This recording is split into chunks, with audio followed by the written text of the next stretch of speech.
ঝুমঝুম করে বৃষ্টি পড়ছে বাইরে। দোতলা বিল্ডিংটার বারান্দায় দাঁড়িয়ে এক মনে বৃষ্টি ভেজা কদম গাছের ফুলগুলো দেখছে রিক্তা। তার দৃষ্টি শূন্য। বৃষ্টি হলেই মনটা খারাপ হয়ে যায় তার। বুকের ভিতর শুরু হয় এক অন্য রকম ধুকপুকানি। তোলপাড় হয়ে যায় ভিতরটা। সেই ছোট থেকেই রিক্তা এই জিনিসটা লক্ষ্য করে আসছে। বৃষ্টি হলেই অজানা এক মন খারাপের ঢেউ আছড়ে পড়ে বুকের আঙিনায়। রিক্তা বারবার প্রশ্ন করে নিজেকে, কেন এই মন খারাপ, কেন এই তোলপাড়, কেন এই নাম না জানা কষ্ট দলা পাকায় বুকের ভিতর নামক বারান্দাটায়? উত্তর পায়নি সে, বরং সময়ের পালা বদলে অভ্যেস হয়ে গেছে এর সাথে। এখন এই দলা পাকানো কষ্ট মন খারাপগুলোকেই ভালো লাগে তার। মনে মনে অপেক্ষা করে বৃষ্টির। বৃষ্টি এলেই শূন্য দৃষ্টিতে দেখে তাদের। মন খারাপ হলেই সেটাকে মনে মনে উপভোগ করে সে। এই মন খারাপের মাঝে যে তার বড্ড বেশি ভালো লাগা। রিক্তার ধ্যান ভঙ্গ হলো নীলাভুর ডাকে। নীলাভু রিক্তার বন্ধু। বাচ্চাকাল থেকে শুরু করে এখনো পর্যন্ত নীলাভুই বলতে গেলে রিক্তার একমাত্র বন্ধু। দুই বন্ধু একসাথে মিলে দৌড়াদৌড়ি, ঘোরাঘুরি সব কিছু করে এসেছে সেই ছোট্ট থেকে। রিক্তার ভালো লাগছে না কথা বলতে, তবুও বলল, হ্যাঁ কি বলবি বল, হঠাৎ বাসায়? নীলাভু রিক্তার মাথায় গাঁটটা মেরে বলল, কেন, আমি কি তোর বাসায় আসতে পারি না? তোর বাসায় কি আসতে হলে আমাকে অনুমতি নিতে হবে? নীলাভুর কথায় হেসে ফেলল রিক্তা। বলল, আচ্ছা বল এবার কি হয়েছে? আমার তো কিছু হয়নি। তোর কি হলো? আজ যে আমাদের রেজাল্ট দিয়েছে মনে নেই তোর? হ্যাঁ আছে, রেজাল্ট যে খুব বেশি ভালো হবে না এটা তো জানা কথাই। তোর রেজাল্ট কি হলো সেটা বল। এক গাল হেসে নীলাভু বলল, আমার তো অ্যাজ ইউজুয়াল, খুব বেশি ভালো হয়নি আবার খুব খারাপও হয়নি, 4.69 পেয়েছি। ছোট্ট করে রিক্তা জবাব দিল। ও, এ কি, তুই এরকম ভাব করছিস যেন আমি ফেল করেছি? রিক্তা কথার প্রত্যুত্তরে কিছু বলল না, আবার চোখ ফেরালো কদম গাছটার দিকে। একটা পিচ্চি ছেলে গাছ থেকে কদম ফুল ছিঁড়ছে। দেখতে ভালো লাগছে বেশ। বাচ্চাটাকে ডেকে তার কাছ থেকে একটা ফুল নিতে ইচ্ছে করছে রিক্তার, কিন্তু বৃষ্টিতে ভিজতে ইচ্ছেই করছে না একদম। এখন বের হলেই আপাদ মস্তক ভিজে যাবে সে। বৃষ্টিতে ভেজা মোটেই পছন্দ না রিক্তার। এর চেয়ে মনের ইচ্ছা মনের ভেতরেই ডুবে থাক। রিক্তার দৃষ্টি অনুসরণ করে সেদিকে তাকালো নীলাভু। তারপর বলল, কিরে, ওভাবে কি দেখছিস, ফুল নিবি? রিক্তা মাথা নেড়ে না বলল, কিন্তু ওর উত্তরের অপেক্ষা করেনি নীলাভু। সে ততক্ষণে দৌড়ে চলে গেছে পিচ্চিটার কাছে। তারপর গুনে গুনে 5টা কদম নিয়ে এলো। সেগুলো রিক্তার হাতে দিয়ে বলল, একটুর জন্য জিপিএ 5 মিস হয়ে গেছে, এজন্য মুখটা বাংলা 5-এর মতন করে রাখলে তো আর জিপিএতে 4.89 থেকে জিপিএ 5 হয়ে যাবে না। নেহাত তোকে জিপিএ 5 না পাওয়ার খুশিতে 5টা কদম দিলাম, হাস এবার। হাসলো রিক্তা। নীলাভু বলল, জানিস রিক্তা, তোর জায়গায় যদি আমি হতাম তাহলে কখনোই সায়েন্স নিয়ে পড়তাম না। আমার ইচ্ছে কমার্স নিয়ে পড়ার, তাহলে আমি কেন অন্যের কথা শুনে সায়েন্স নিয়ে পড়ে নিজের লাইফ, নিজের কেরিয়ার নষ্ট করব? আমি তোর মতন মনে মনে জেদ না করে সেই জেদটাকে কাজে লাগাতাম। তুই একটা বোকা রিক্তা। তুই পারিস আমার সাথে জেদ করতে, আমার সাথে ঝগড়া করতে, কিন্তু কখনোই সেটাকে কাজে লাগাস না তুই। এখন তোর জন্য আর একটা সুযোগ এসছে, এটাই তোর শেষ সুযোগ। আমি হলে এই সুযোগটাকে খুব ভালো করে কাজে লাগাতাম। আমি গেলাম, রাতে ফোন করিস। আঁতকে ওঠে রিক্তা। বলল, দাঁড়া নীলাভু। নীলাভু যেতে গিয়েও ফিরে আসলো। বলল, যদি হিতে বিপরীত হয়? নীলাভু রিক্তার হাত দুটো নিজের হাতের মাঝে নিয়ে বলল, হিতে বিপরীত হওয়ার মতন কোনো ব্যাপার না এটা। নিজেকে এত নগণ্য কেন ভাবছিস তুই? তোর সব আছে, তোর ওপর অন্য কেউ কেন জোর খাটাবে? যাই আমি, দেরি হয়ে যাচ্ছে। এতটুকু বলে নীলাভু চলে গেল। আর আগের মতোই কদম হাতে শূন্য চোখে বাইরে তাকিয়ে রইল রিক্তা। তার মনে কি চলছে তা কে জানে। রিক্তা কি করবে তা রিক্তা নিজেও জানে না। নীলাভু চলে যাচ্ছে, তার ঠোঁটে মুচকি হাসি।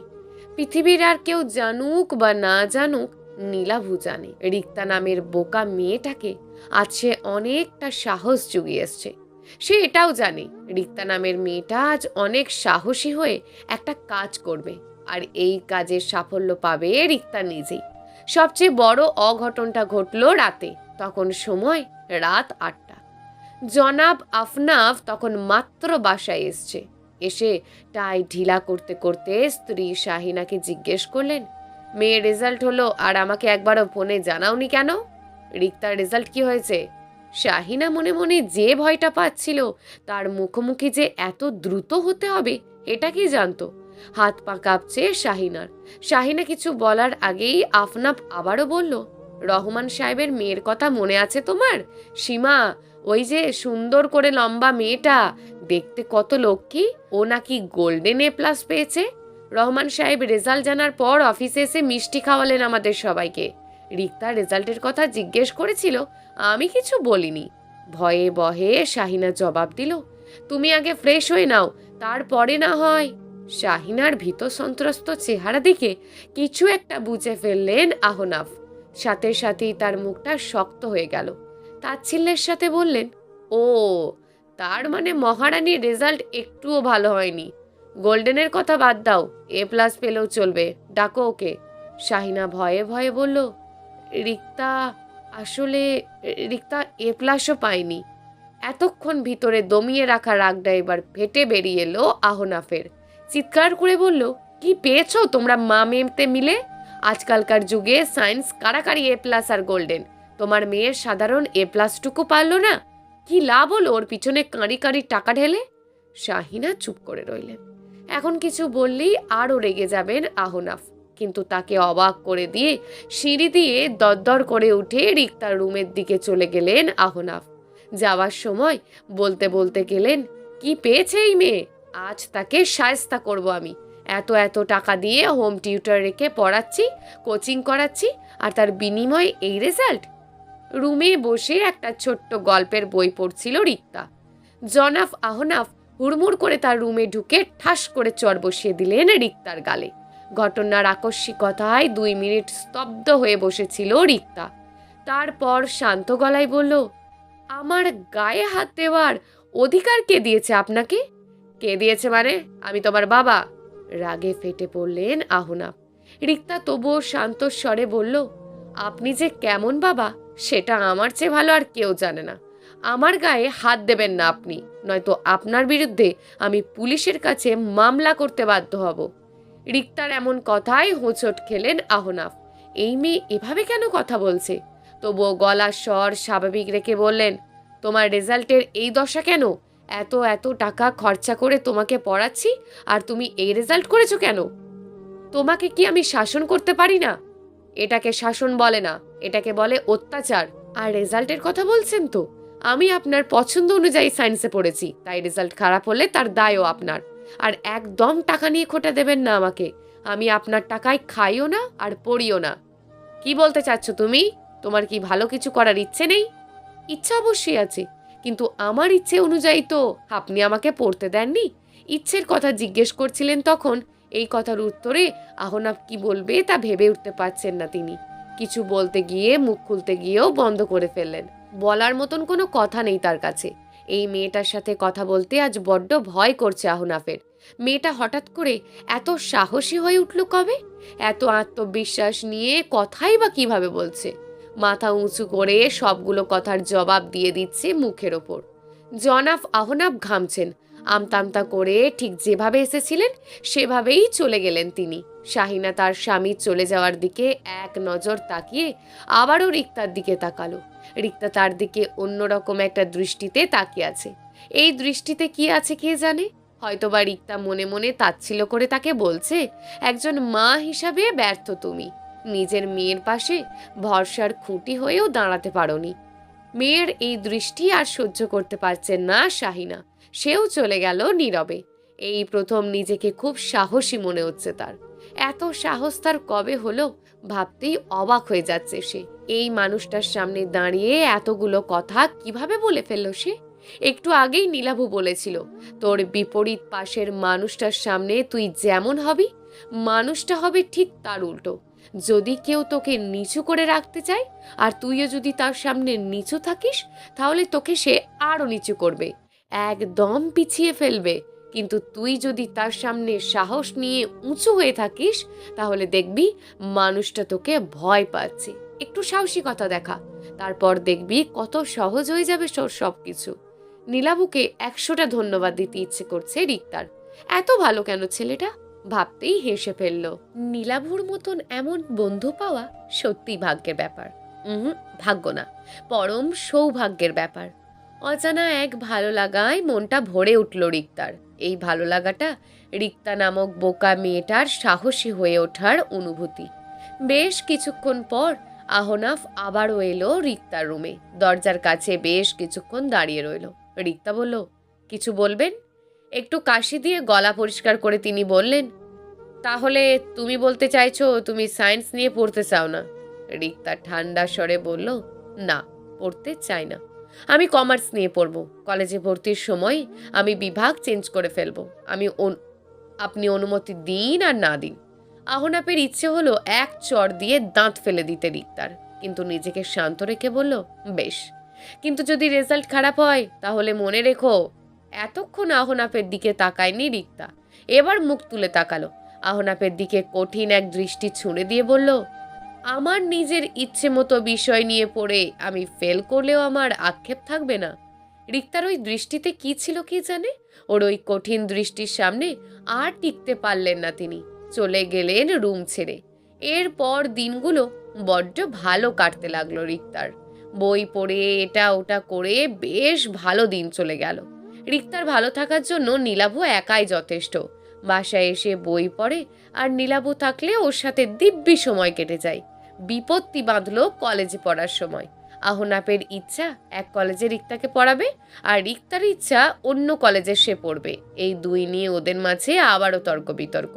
সেদিন সবাইকে অবাক করে দিয়ে শাহিনা গলায় জোর দিয়ে আহনাফকে বলল, রিক্তা যেখানে পড়তে চায় ও সেখানেই পড়বে। আহনাফ খুব বেশি অবাক হয়ে বলল, কি বললে তুমি? তুমি যা শুনেছ তাই বলেছি। রিক্তার যেখানে ইচ্ছা ও সেখানেই পড়বে।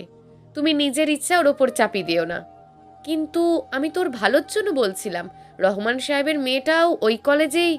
রহমান সাহেবের মেয়ে আর আমাদের মেয়ে এক নয়। আমার মেয়ে তার নিজের ইচ্ছে মতন পড়বে। রহমান সাহেবের মেয়ের সাথে আমার মেয়েকে তুলনা করবে না তুমি। আহনাপ আর কিছু বলতে পারলেন না, রাগে গজগজ করতে করতে চলে গেলেন। রিক্তা এতক্ষণ দেখছিল তার মাকে, চোখ ভিজে উঠেছে তার। মন থেকে কেউ বলছে, হ্যাঁ রিক্তা, ইনিই তোর মা, তোর নিজের মা, তোর ভরসার খুঁটি। ছোট্ট একটি এলাকায় ছোট্ট একটি দোতলা বাড়িতে হাওয়া অন্যদিকে বইতে শুরু করেছে। পাখির ছাড়ার মতন কেউ কেউ আপন বাসা ছেড়ে পাড়ি জমাতে শুরু করেছে একটু দূরে, তারপর আর একটু দূরে। এভাবেই সময়ের পালা বদলে মানুষ বদলায়, বদলায় সম্পর্ক। এই পালা বদলের মাঝেই তো জীবন। এরপর সব কিছু ভালো চলছিল। রিক্তা নতুন কলেজে ভর্তি হলো বিজনেস স্টাডিজ নিয়ে। বেশ ভালোই চলছিল জীবন। আহনাপ পারতপক্ষে রিক্তার মুখোমুখি হয় না। একাদশ শ্রেণী থেকে খুব ভালো রেজাল্ট করেই দ্বাদশ শ্রেণীতে উত্তীর্ণ হলো রিক্তা। বিপত্তি বাঁধলো কিছুদিন পরে। সেদিন বিকেলে রিক্তা বাসায় ফিরেই অপরিচিত একজন লোককে ড্রয়িং রুমে বসে থাকতে দেখলো। লোকটাকে দেখেই কেমন যেন শিউরে উঠলে রিক্তা। লোকটা রিক্তার দিকে তাকিয়েই ছিল। চোখা দৃষ্টি দিয়ে রিক্তার দিকে তাকিয়ে আছে লোকটা। গা ঘিনঘিন করতে শুরু করলো তার। এক মুহূর্ত না দাঁড়িয়ে রিক্তা চলে গেল তার রুমে। বেশ কিছুক্ষণ পর রিক্তার মা এসে ডেকে নিয়ে গেল তাকে। জনাব আহনাফ রিক্তাকে বললেন, শোনো রিক্তা, উনি হচ্ছেন ফয়সাল। উনি এখন থেকে তোমাকে বাসায় এসে পড়াবেন। তুমি যেহেতু বিজনেস স্টাডিজ বিভাগে নতুন, সেহেতু উনি তোমাকে বেশ হেল্প করতে পারবেন। সাথে আইসিটিও দেখে নেবেন। কোনো ফাঁকিবাজি করবে না। গুনে গুনে 10,000 টাকা বেতন দেব ওনাকে। তোমার কোনো প্রশ্ন থাকলে করতে পারো। রিক্তা বলল, আমার তো কোনো হোম টিউটরের প্রয়োজন নেই। আমি যথেষ্ট ভালো রেজাল্ট করছি। আর তারপরেও এত কাহিনী কেন করছেন আপনি? রিক্তার মা শাহিনা এবার মুখ খুললেন, কোনো ক্ষতি হচ্ছে না, পড়েই দেখ। এমনিতেও সেকেন্ড ইয়ারে পড়ার চাপ বেশি, তোর ভালোই হবে। সকলের চাপাচাপিতে রিক্তা রাজি হয়ে গেল পড়তে। কিন্তু এই লোকটাকে মোটেও ভালো লাগেনি রিক্তার। পরদিন থেকেই পড়াতে এলো ফয়সাল নামক লোকটা। যথেষ্ট ভদ্র আচরণ করলেও লোকটার চাহনিতে কেমন একটা নোংরা মনে হয় রিক্তার। একদমই পড়তে ইচ্ছে করে না। সেদিন নীলাভু ফোন করলো, বলল, কিরে কেমন পড়লি? ভালো না, আবার খারাপও না। লোকটার তাকানোটা যেন কেমন। আরে ধুর, এটা তোর মনের দুশ্চিন্তা, পড়তে থাক। 1 মাস ভালোই ভালোই কেটে গেল। অঘটন ঘটল তার কিছুদিন পর। সেদিন যথারীতি রিক্তা পড়তে বসলো। সাদা রঙের একটা প্লাজো পরনে ছিল রিক্তার।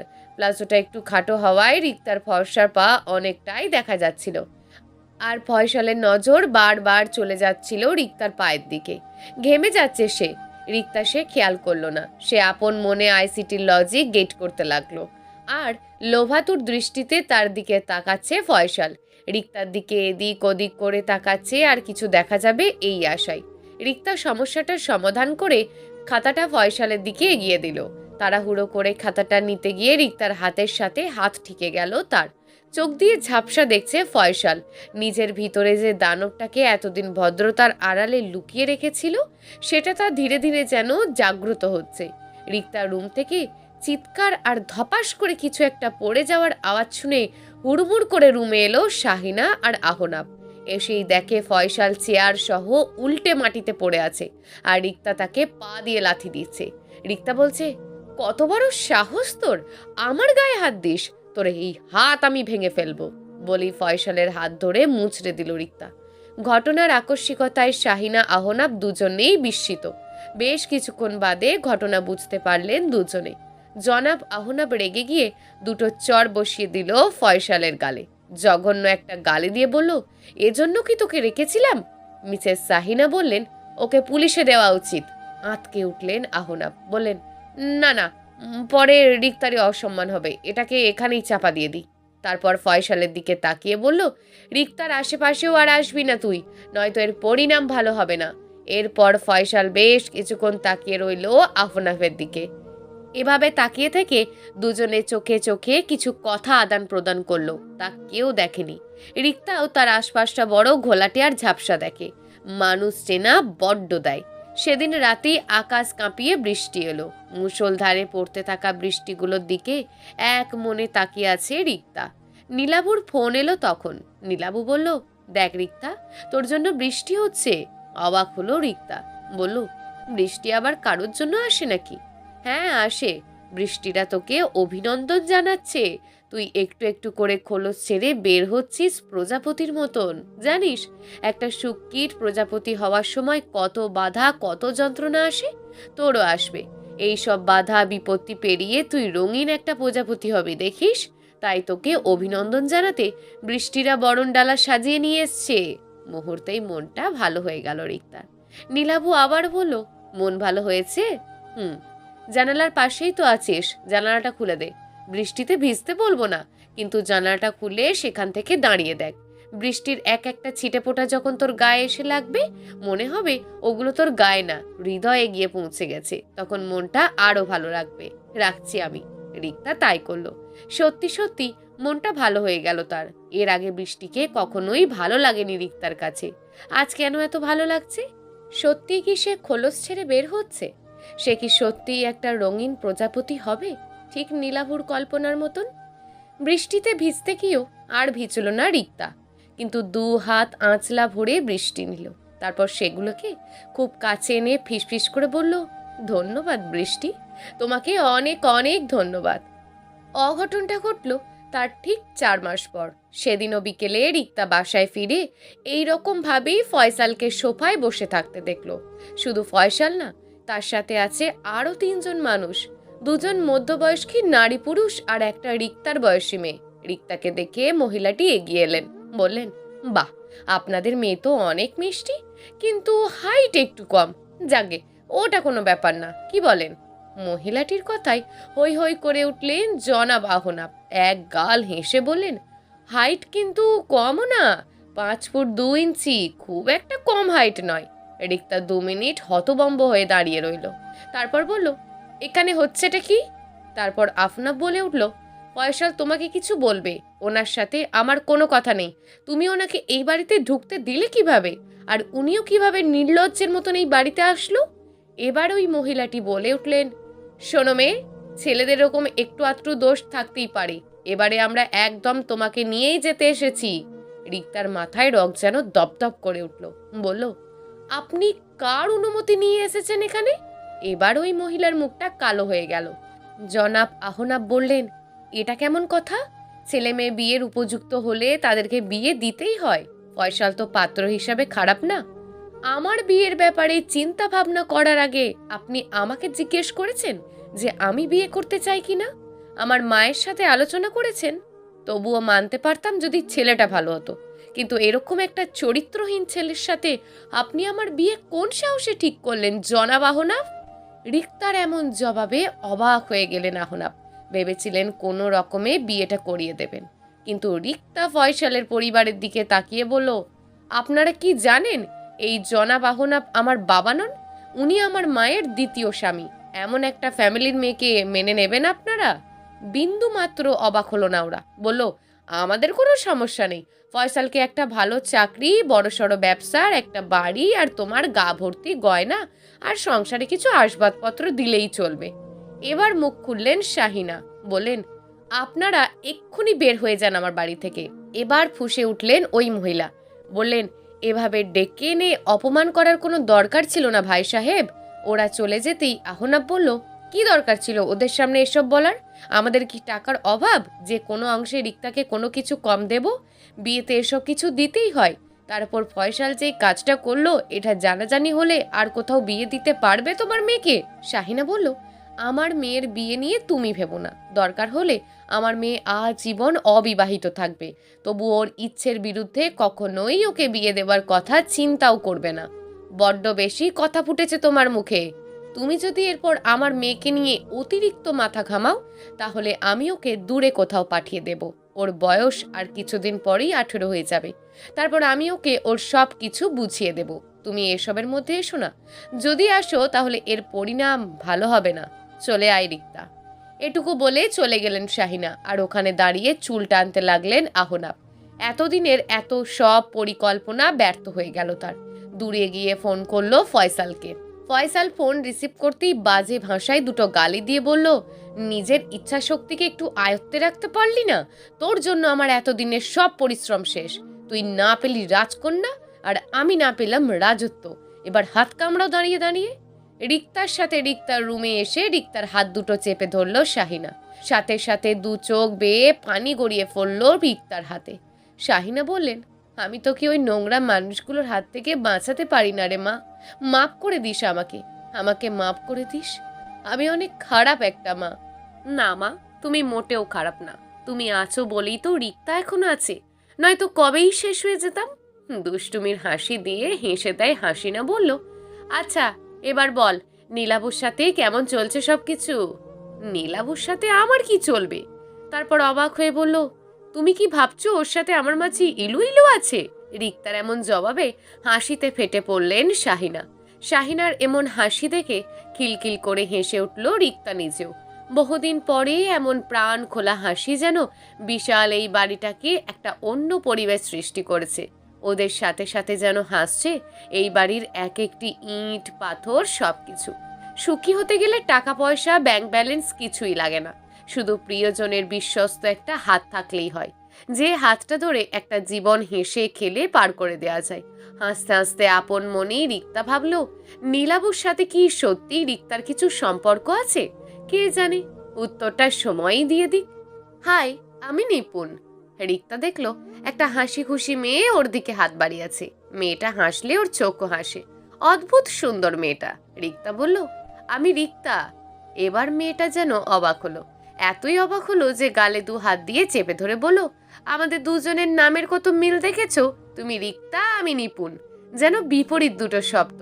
ওয়াও, ভার্সিটিতে এসে তোমার মতন একজনকে পাবো কল্পনাও করিনি। চলো আমরা বেস্ট ফ্রেন্ড হই। মেয়েটা বড্ড বেশি কথা বলে। রিক্তা বলল, বেস্ট ফ্রেন্ড কি এত সহজে হওয়া যায়? দেখা যাক। এক কথায় যেন নিপুণ নামক মেয়েটার মন খারাপ হয়ে গেল। সেটাকে পাত্তা নিয়ে দিয়ে বলল, যাই হোক, অনেকদিন একসাথে থাকবো। তোমাকে কিন্তু আমি অনেক জ্বালাবো। আমি একটু বেশি কথা বলি, কিন্তু আমি একটুও খারাপ নই। You can trust me. বলে রিক্তার কাঁধে নাড়া দিল। রিক্তা একটু বিরক্ত হলো ঠিকই, কিন্তু কিছু বলল না। রিক্তা কি জানলো এই বাচাল মেয়েটার সাথে অদ্ভুত মায়াময় এক টানে বেঁধে গেছে সে? না, জানলো না। প্রকৃতির রহস্য রাখতে বড্ড পছন্দ করে। নিপুণ নামের মেয়েটা সত্যিকার অর্থেই একটা ভালো মেয়ে। শুধু ভালো বললে ভুল হবে, অনেকটা ভালো মেয়ে। অল্পতেই মিশে যায় সবার সাথে। মেয়েটা রিক্তার সাথে একই ডিপার্টমেন্টে পড়ে। ডিপার্টমেন্টের সবগুলো মেয়ে নিপুণের ভক্ত। নিপুণ মেয়েটা পুরো আড্ডাটাকে মাতিয়ে রাখে। রিক্তা নিপুণকে তেমন পাত্তা দেয় না, কিন্তু নিপুণ বারবার ওর কাছেই ঘেঁষতে থাকে।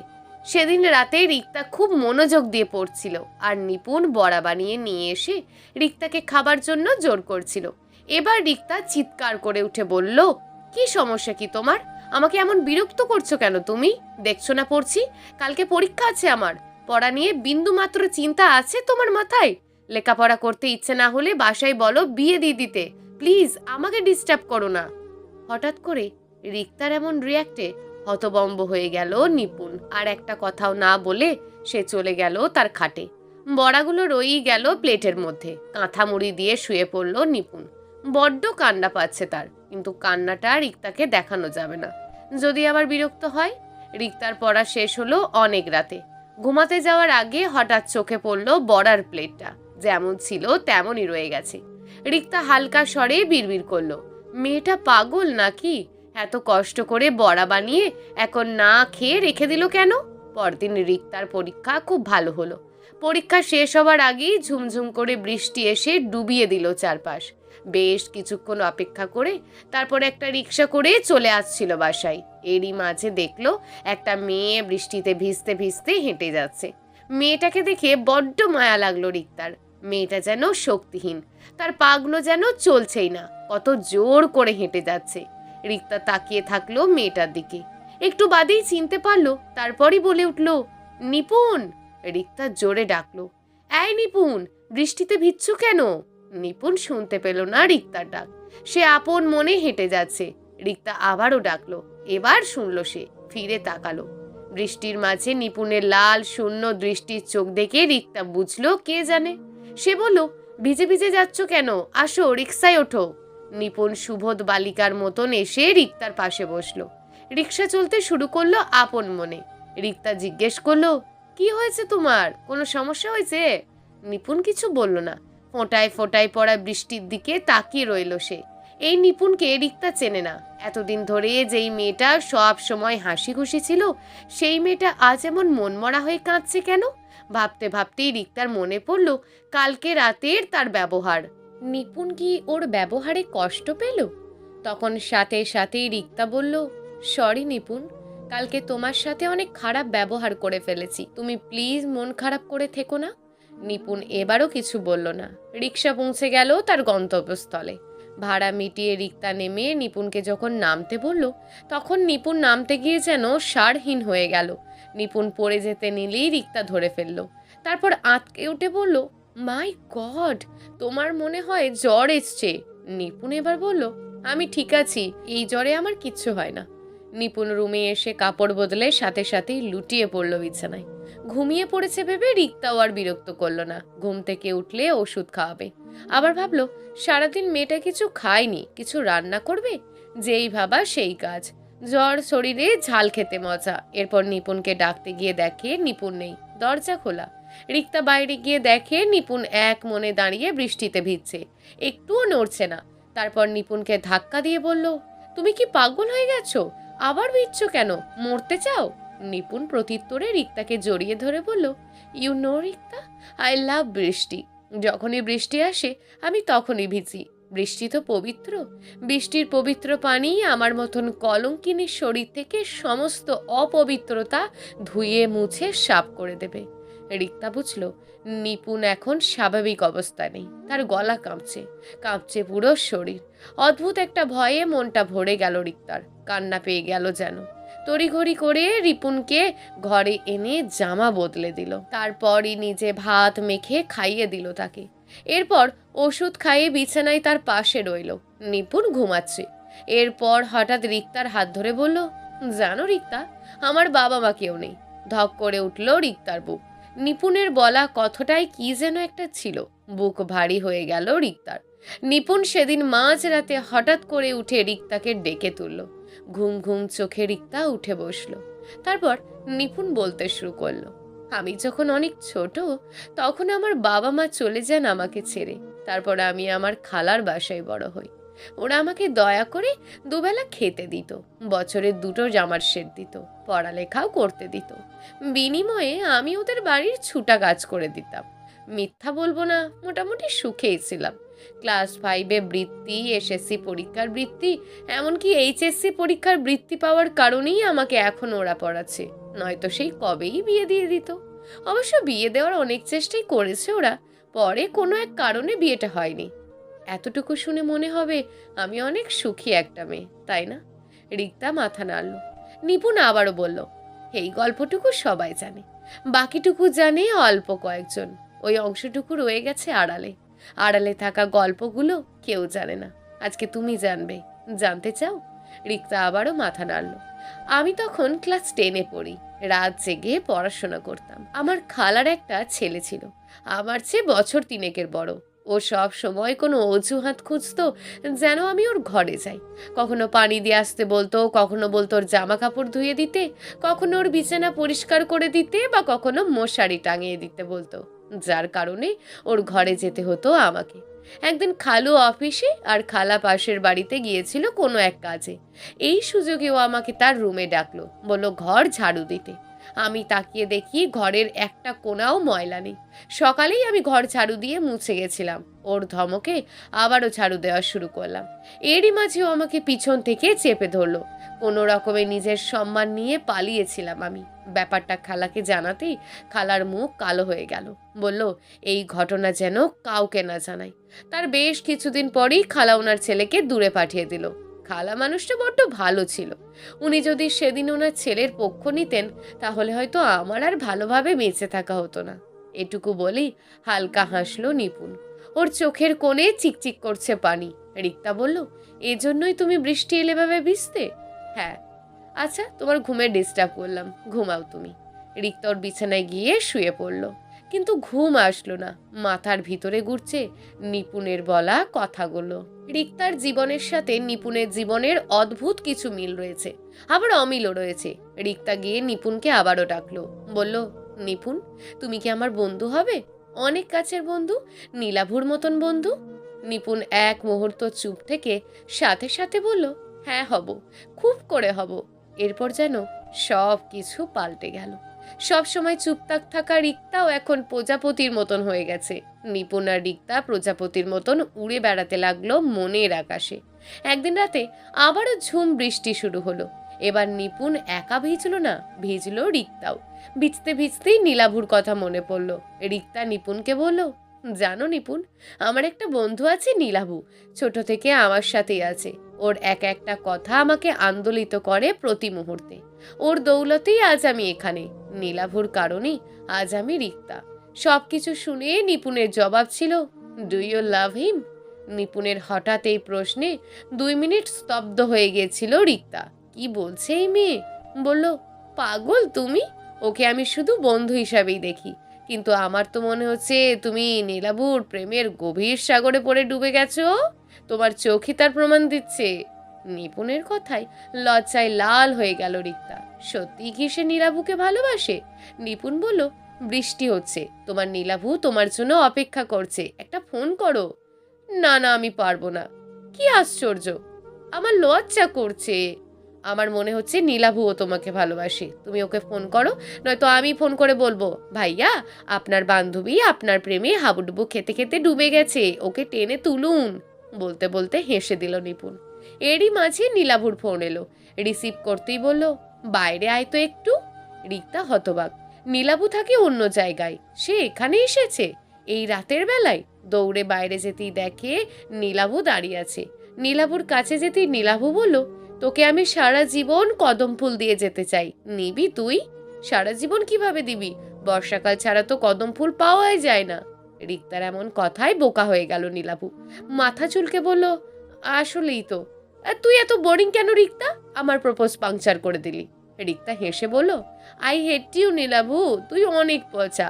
নীলাভু হেসে বলল, আই অলসো হেট ইউ। ফোনটা বাজছে রিক্তার।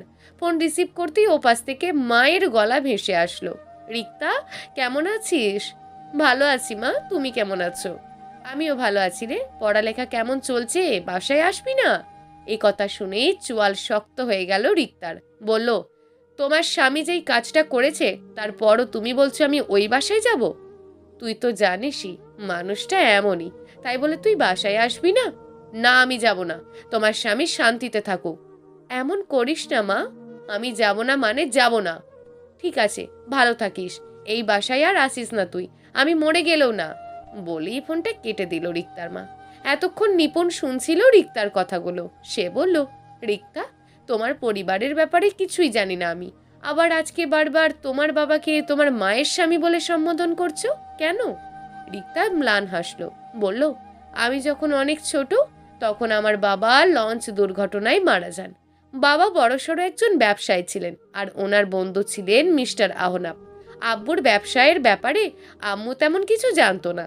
তো আব্বু মারা যাওয়ার পর কোত্থেকে যেন ঋণদাতারা এলো, বলল যে আব্বু নাকি ওদের কাছ থেকে অনেক অনেক টাকা ঋণ নিয়েছে, এখন সেগুলো আমাদের শোধ করতে হবে। ওই খারাপ অবস্থায় আমাদের পাশে এসে দাঁড়ালেন ওই আহনাফ। প্রস্তাব দিলেন আম্মুকে বিয়ে করার। ওই লোকের স্ত্রী কয়েক বছর আগে ওনাকে ছেড়ে চলে গেছিলেন। আমাদের সমাজে পুরুষবিহীন কোনো নারী চলতে পেলেন না।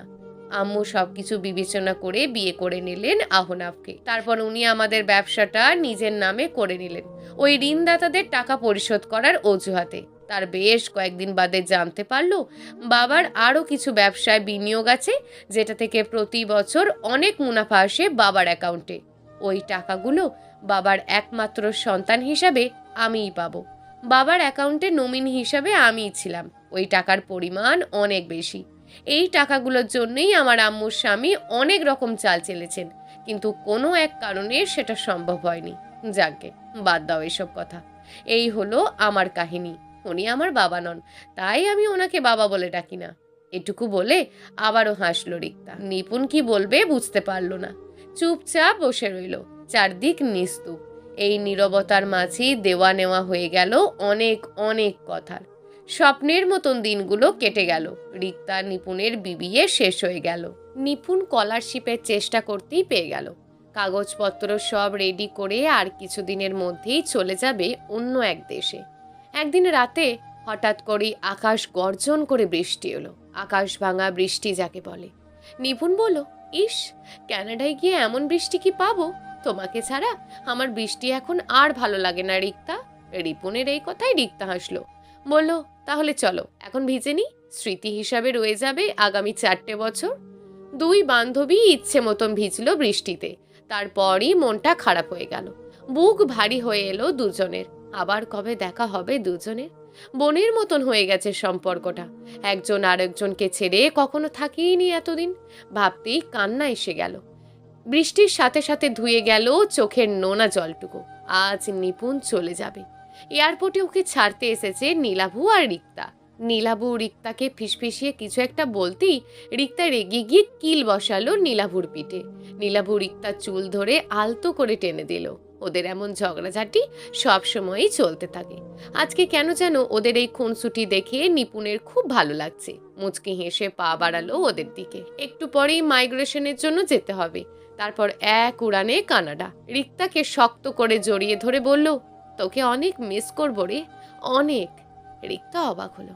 4 বছরের বন্ধুত্বে নিপুণ কখনো ওকে তুই করে বলেনি। অনেক ব্ল্যাকমেল করেও তুই করে বলাতে পারেনি রিক্তা। আজ তুই করে বলছে। আনন্দে চোখে জল এসে গেল রিক্তার। নাক টেনে টেনে বলল, আমিও তোকে অনেক অনেক মিস করব নিপুণ। নিপুণ রিক্তাকে দেখে হেসে পড়ল। এভাবে নাক টেনে টেনে কেউ কাঁদে পাগল? তারপর নীলাভুকে বলল, আমার পাগলি বান্ধবীটাকে দেখে রেখো কিন্তু, আর জলদি ওকে নিয়ে যাও। তোমার বিরহে বান্ধবী আমার রাত বিরাতে মুড়ি ভিজে খায়। এটা বলতেই রিক্তা নিপুণকে একটা চিমটি দিল। নিপুণ হেসে হেসে বলল, যাই রে, আবার দেখা হবে। যাই বলতে নেই, বলা আসছি। হ্যাঁ, আসছি। যাওয়ার পথে একবার পিছু ফুরে দেখলো রিক্তা একইভাবে তাকিয়ে আছে ওর দিকে। দৃষ্টিটা ঝাপসা হয়ে এলো তার। 4 বছর পর ঝুমঝুম করে বৃষ্টি হচ্ছে। রিক্তা দৌড়ে গেল বারান্দায়। এই বাসার বারান্দাটা এভাবেই তৈরি, বৃষ্টিতে ভেজে যায়। টুপটুপ করে বৃষ্টি পড়ে আর ভিজে যাচ্ছে রিক্তা। বৃষ্টির ফোঁটাগুলো যেন ওর গায়ে লাগছে না, লাগছে বুকের ভিতরটায়। ডুকরে কেঁদে উঠল রিক্তা। নিপুণের কথা আজ বড্ড বেশি মনে পড়ছে তার। সেদিনও এমন বৃষ্টি হচ্ছিল, বৃষ্টির সাথে মন খারাপের ঝুলিও এসেছিল রিক্তার মনে। কানে ইয়ারফোন লাগিয়ে রেডিও শুনছিল রিক্তা। এরকম সময়ে খবর নিয়ে এলো নীলাভু। হন্তদন্ত হয়ে বলল, নিপুণ ফিরছিল, ফেরার পথে প্লেনটা ক্র্যাশ করেছে, একজন যাত্রীও বেঁচে নেই। নীলাভুর কথাটা সম্পূর্ণ শুনতে পায়নি রিক্তা, তার কানে শুধুমাত্র প্রথম লাইনটুকুই গিয়েছে, নিপুণদের প্লেনটা ক্র্যাশ হয়েছে। তারপর আর কিছু মনে নেই রিক্তার। কানে বাজছে রেডিও। আচ্ছা, ওই মুহূর্তের অনুভূতিটা কেমন হয় যখন তোমার প্রিয় মানুষটা চলে যায় না ফেরার দেশে? ওই মানুষটার সাথে আর কোনোদিন দেখা হবে না, কথা হবে না, ছুঁয়ে দেখা হবে না একটিবারও। ভাবলে ঠিক কেমন লাগে? অজ্ঞান হয়ে যাওয়ার আগে রিক্তা বিড়বিড় করে বলল, বড্ড দম বন্ধ লাগে। নিজের হাত দুটোকে দুদিকে প্রসারিত করে রিক্তা বলল, নিপুণ, দেখছিস তোর পছন্দের বৃষ্টিকে আমি বুকে জড়িয়ে রেখেছি, দেখছিস তুই?